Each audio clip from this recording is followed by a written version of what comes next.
Hello class 12th, welcome back to my channel. जैसा कि आपको पता है मैंने मेरे चैनल पे क्रैश कोर्स स्टार्ट किया हुआ है। तो आज अपन बात करेंगे इशू ऑफ डिबेंचर की, जिसमें अपन वन शॉट रिवीजन करेंगे। इसमें अपन जितनी भी इस चैप्टर में एंट्रीज हैं, उससे रिलेटेड जितने भी क्वेश्चन आते हैं उनकी बात करेंगे अपन।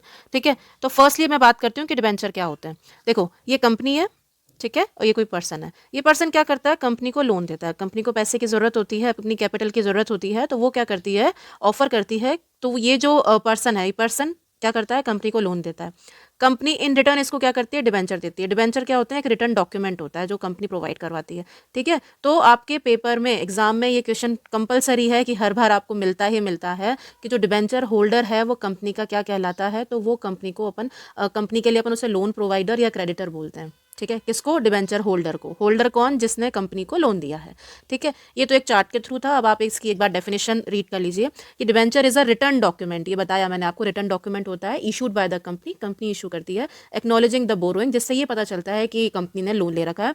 The terms of repayment of principal and the payment of interest at a specified rate, जिसे अपन कूपन रेट भी बोलते हैं, are stated in the document. है ना, ये डॉक्यूमेंट में पहले से फिक्स होता है कि जो डिबेंचर होल्डर है उसको एक स्पेसिफाइड रेट पे, जिसको अपन कूपन रेट बोलते हैं, उस पे उसको इंटरेस्ट का पेमेंट किया जाएगा। है ना, अब ये जो पर्सन है आगे, एक सेकेंड, ये जो पर्सन है आगे, तो इसका भी तो कोई बेनिफिट होना चाहिए ना कंपनी को लोन देने के लिए।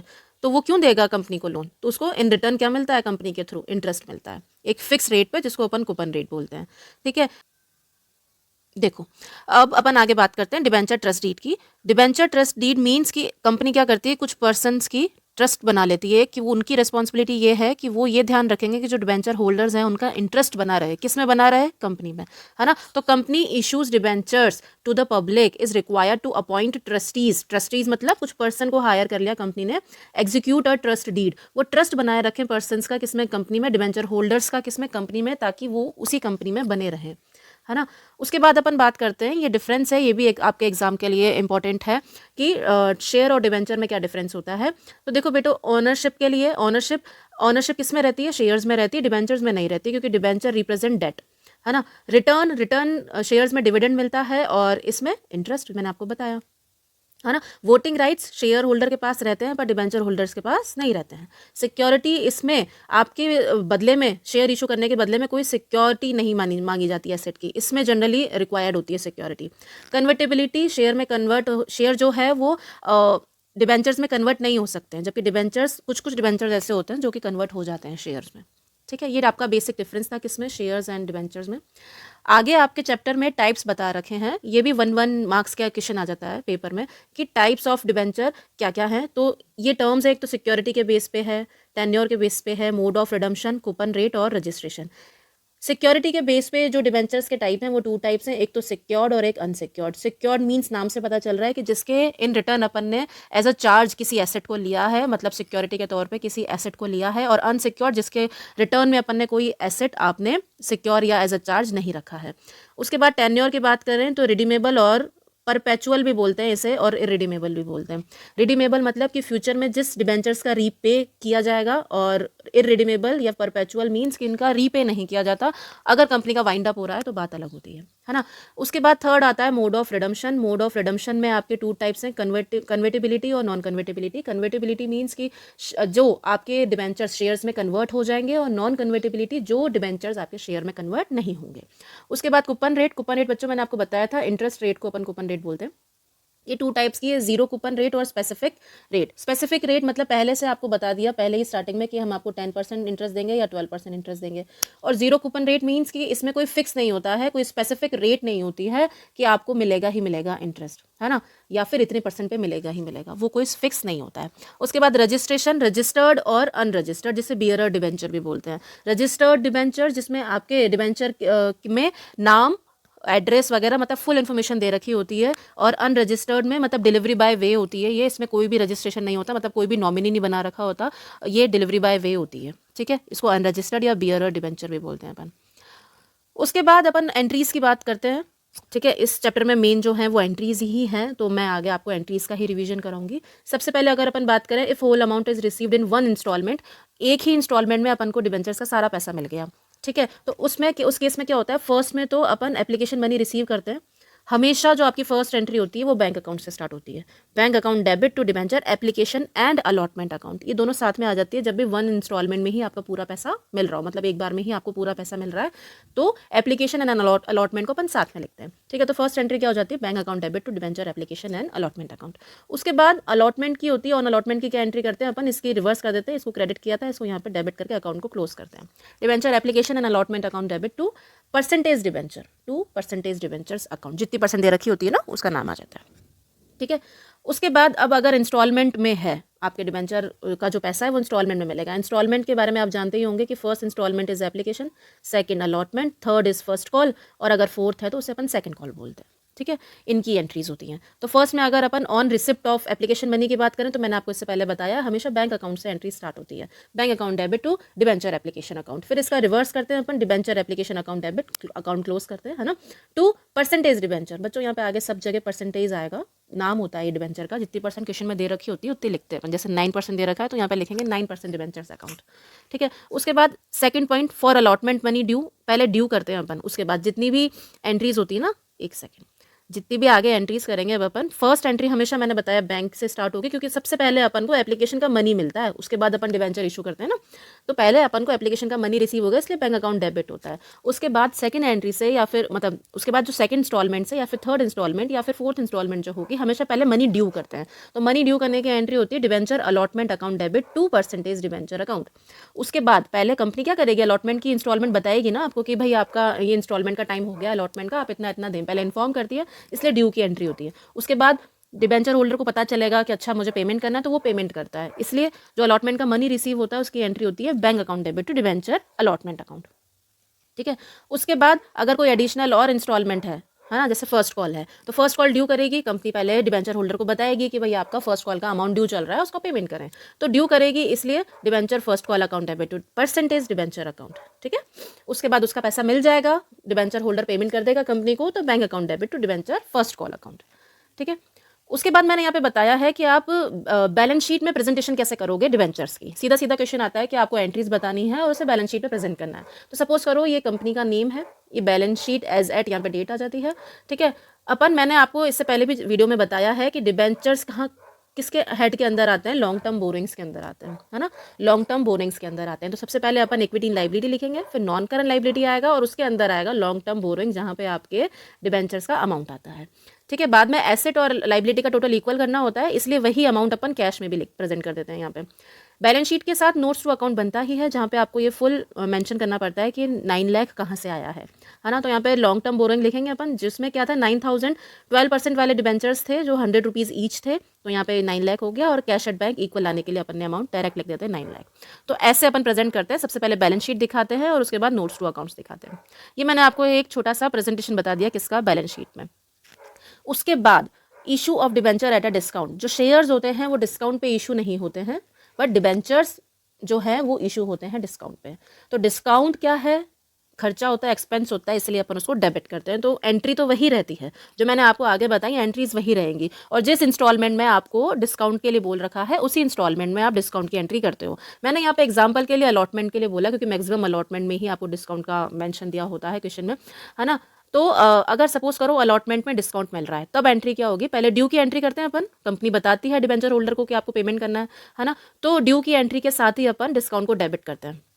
तो एंट्री हो जाती है 12% debenture allotment account debit, discount on issue of debenture account debit to 12% debenture. यहाँ पे ड्यू कर दिया अपन ने, उसके बाद अपन को अमाउंट मिलेगा, अमाउंट क्या है, डिस्काउंट का हटा के मिलेगा ना, तो ये वाला अमाउंट मिलेगा जितने अमाउंट से अपन ने ड्यू करा था, bank account debit to debenture allotment account. अगर सिक्योरिटी प्रीमियम होता है क्वेश्चन में, है ना, कि issue of debenture at a premium, तब भी अपन जो ड्यू करते हैं, ड्यू वाली एंट्री होती है, वहीं पे क्रेडिट होता है। इसका एग्जांपल ये दिया हुआ है मैंने, है ना, कि वो तो आगे डिस्काउंट था तब भी ड्यू में कर रहे थे अपन, और ये प्रीमियम है तब भी ड्यू वाली एंट्री के साथ करेंगे। बच्चों को काफ़ी कन्फ्यूजन रहता है, कई बार वो गलती कर देते हैं, बैंक वाली एंट्री में ही ड्यू कर देते हैं, मतलब बैंक वाली एंट्री में ही डिस्काउंट भी दिखा दिया और प्रीमियम भी दिखा दिया, जबकि ऐसे नहीं होता है। जो ड्यू वाली एंट्री होती है उसी में अपन दिखाते हैं क्या, डिस्काउंट और प्रीमियम बोथ। ठीक है, तो यहाँ पे प्रीमियम है तो प्रीमियम को अपन क्रेडिट करेंगे, तो एंट्री हो जाएगी allotment account debit to percentage debenture account to security premium reserve account. Bank में वही पैसा मिलेगा पर इंक्लूड करके मिलेगा, तो अमाउंट यही आएगा। ठीक है, 1,20,000। ये एक छोटा सा एग्जाम्पल था। अब एक इसमें और टर्म आती है ओवर सब्सक्रिप्शन। ओवर सब्सक्रिप्शन मतलब कि जितना आपने अमाउंट मांगा उससे ज़्यादा आपको पैसा मिल गया। मैंने 1,00,000 रुपीज़ की एप्लीकेशन के लिए कहा था, मुझे 1,50,000 मिल गई, है ना, 50,000, तो 50,000 एक्स्ट्रा मिल गया। तब उस एक्स्ट्रा को कैसे अपन एडजस्ट करेंगे वो क्वेश्चन बता देता है मेनली तो। पर फिर भी मैंने यहाँ पे एक एंट्री में बताया है कि जैसे सपोज करिए कि एप्लीकेशन मनी अपन को रिसीव हुआ है 5,60,000 का, जबकि मैंने मांगा कितना था, 4,00,000 का डिमांड करा था, मिल कितना गया, 5,60,000। तो फर्स्ट एंट्री तो रिसीव की होती है, इसलिए बैंक अकाउंट वाली होती है, bank account debit to percentage debenture application account. जितना अमाउंट मिला उतने से फर्स्ट एंट्री हो जाती है। अब जितना यहाँ से क्रेडिट करा उसी को यहाँ पे डेबिट करेंगे, ठीक है, क्योंकि अकाउंट क्लोज करना है। उसके बाद जितनी अपन को रिक्वायरमेंट थी एप्लीकेशन मनी पे वो यहाँ पे आ जाती है आपकी, है ना, टू परसेंटेज डिबेंचर अकाउंट। उसके बाद क्वेश्चन बोलता है कि इतना अमाउंट आप अलॉटमेंट में आगे लेके जा रहे हैं, तो जितना अमाउंट आगे लेके जा रहे होते हैं उसे अपन डिबेंचर अलॉटमेंट में डाल देते हैं, है ना, और जितना अमाउंट अपन रिफंड कर रहे होते हैं उसको टू बैंक अकाउंट करके रिफंड कर देते हैं, है ना। यहाँ पे 1,60,000 ही ज़्यादा था, ये आपका एडजस्टमेंट हो गया किसका, 1,60,000 का अमाउंट का। आधा अपन अलॉटमेंट में डाल देते हैं, मतलब जैसा क्वेश्चन में बोलेगा वैसा, और जो रिफंड करना होता है उसको टू बैंक कर देते हैं, ठीक है। यहाँ पे मैंने आपके रिवीजन के लिए मैं आपको एंट्रीज करा रही हूँ, तो आई होप इससे आपका अच्छा रिवीजन हो पाएगा। उसके बाद एक इसमें टर्म और आती है कि issue of debenture for consideration other than cash, है ना, मतलब कोई एसेट परचेस करके अपन मतलब परचेस कंसिडरेशन का पेमेंट कर रहे होते हैं डिबेंचर्स इशू करके, ठीक है। तो ऑन परचेज ऑफ एसेट की एंट्री क्या होगी, ये तो 11th क्लास से पढ़ते आ रहे हैं अपन, asset account debit to vendors account, ठीक है। अब वेंडर को पेमेंट करेंगे अपन, अगर एट पार कर रहे हैं तो vendors account debit to percentage debenture account, और अगर प्रीमियम पे कर रहे हैं तो प्रीमियम क्रेडिट हो जाएगा, vendors account debit to debenture account to security premium reserve account. Discount पे कर रहे हैं तो डिस्काउंट डेबिट हो जाएगा, vendors account debit to discount on issue of debenture account debit to debentures account, ठीक है। ये बेसिक एंट्रीज थी किसकी, एक तो परचेज की तो होगी ही सही, फिर क्वेश्चन में जो बोलेगा कि एट पार बोल रहा है तो ये वाली एंट्री करेंगे, एट प्रीमियम तो ये, और एट डिस्काउंट तो ये, ठीक है। उसके बाद ये क्वेश्चन में कई बार आपको निकालना पड़ता है, या ये फॉर्मूला भी सीधा आपके एमसीक्यू में आ जाता है, क्या वो है ये नंबर ऑफ डिबेंचर इशूड। आपको सीधा परचेज कंसिडरेशन का अमाउंट बता दिया जाएगा, इशू प्राइस भी बता दिया जाएगा, और आपसे क्वेश्चन में पूछा जाएगा कि find out the number of debentures issued, कितने डिबेंचर्स इशू करे हैं उसके नंबर बताइए। तो सीधा फॉर्मूला होता है purchase consideration divided by issue price of a debenture कर देते हैं, तो आपका आंसर आ जाता है, ठीक है। उसके बाद आपकी जो एंट्रीज मेन जो पेपर में आती हैं वो यही आती हैं कि आपको accounting for issue of debenture considering the term and condition of redemption, redemption के बेस पे आपको एंट्रीज शो करनी होती हैं, है ना। तो यहाँ पे 6 केसेस होते हैं, 6 केसेस होते हैं, तो उन केसेस की मैंने दोनों एंट्री आपको यहाँ पे बताई हुई हैं। देखो, जैसे अपन फर्स्ट केस से स्टार्ट करते हैं, जहाँ पे इशूड एट पार है और रिडीमेबल भी एट पार है। इशू भी पार में हो रहा है, रिडीमेबल भी एट पार हो रहा है। रिडीमेबल मतलब मैंने आगे आपको बताया था कि डिबेंचर्स का रीपे, है ना, डिबेंचर्स को अपन रीपे कर रहे हैं, तो दोनों पार पे ही है। तो वैसी सेम एंट्री, है ना, bank account debit to debenture application account, application money मिला, है ना, और फिर उसी को डेबिट करके अकाउंट क्लोज कर देते हैं, debenture application and allotment account debit to debenture account, same entry अगर दोनों पार पे हैं तो। पार पे ही रिडम्पशन की एंट्री क्या होती है, debenture account debit to debenture holder account. Debenture holder account को क्या बनाया है यहाँ पे अपन ने, लाइबिलिटी। अब उसका पेमेंट कर देंगे जो डिबेंचर होल्डर है, तो debenture holder account debit to bank account, simple, at par की एंट्री। सेकंड केस आता है आपका, जब आप इशू तो डिस्काउंट पे कर रहे हो पर रिडीमेबल एट पार ही है ना, तो इशू डिस्काउंट पे कर रहे हो तो सेम वही एंट्री जो अपन ने आगे पढ़ी थी, bank account debit to debenture application and allotment account, debenture application and allotment account debit to discount on issue of debenture account debit to debentures account, percentage debenture account, है ना। तो ये भी वही एंट्री होगी, और एट पार है तो सेम एज केस 1 जो यहाँ पे एंट्री करी ना अपन ने, वही होगी, ठीक है। उसके बाद अपन बात करते हैं केस 3 की, जहाँ पे क्या हो रहा है, इशूड एट प्रीमियम हो रहा है पर रिडीमेबल एट पार है। पार है तो अपन सब जगह वही एंट्री करेंगे, कौन सी वाली जो आगे आपको बताई, debentures account debit to debenture holder account, पहले लाइबिलिटी बनाया फिर उसी का पेमेंट करा, debenture holder account debit to bank account, ठीक है। उसके बाद यहाँ पे मैंने बताया कि जब इशू तो प्रीमियम पे है पर रिडीमेबल एट पार है, पार की वही एंट्री सेम एज केस 1, और प्रीमियम की अपन ने आगे पढ़ ली है, बैंक पहले करेंगे सही अपन बैंक वाली एंट्री, और फिर सिक्योरिटी प्रीमियम को क्रेडिट कर देते हैं परसेंटेज डिबेंचर्स के साथ, ठीक है। अब 4 केस आता है, जब इशू तो एट पार है पर रिडीमेबल एट प्रीमियम है ना। तो इशूड एट पार है तो वो फर्स्ट तो एंट्री वही, bank account debit to debenture application and allotment account, ठीक है। पर रिडीमेबल एट प्रीमियम है कि मतलब फ्यूचर में जब इसका रीपे करेंगे तो प्रीमियम में कर रहे हैं, प्रीमियम में कर रहे हैं तो वो लाइबिलिटी बन रही है अपनी, कि इसका तो भाई 20 रुपये तो अपन को एक्स्ट्रा देने पड़ रहे हैं, तो लाइबिलिटी है ना वो। उसी लाइबिलिटी को अपन यहाँ पे राइट ऑफ करने के लिए, मतलब यहाँ लॉस भी दिखाते हैं कि अपना लॉस भी है वो, है ना। तो यहाँ पे क्या होता है, इतने अमाउंट से तो जितने क्रेडिट करा उसी से डेबिट कर देते हैं, फिर लॉस और प्रीमियम का यहाँ पे अमाउंट सेम आता है, और यहाँ पे तो जो अमाउंट यहाँ था वो आता ही है ना।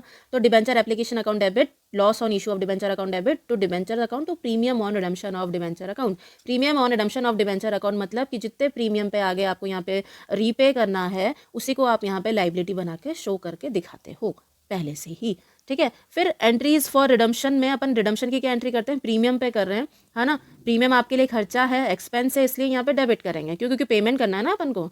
डिबेंचर होल्डर है जिसको 100 रुपये देने थे, अब अपन को 120 रुपये देने पड़ रहे हैं, तो 20 रुपये एक्स्ट्रा देने पड़ रहे हैं, तो वो खर्चा है, इसलिए उसको डेबिट करते हैं। Debenture account debit, premium on redemption of debenture account debit to debenture holder account, ठीक है। फिर ये पेमेंट की तो है ही सही, debenture holder account debit to bank account. आगे आता है फिफ्थ केस जिसमें अपन इशू तो डिस्काउंट पे कर रहे हैं, रिडीमेबल एट प्रीमियम कर रहे हैं।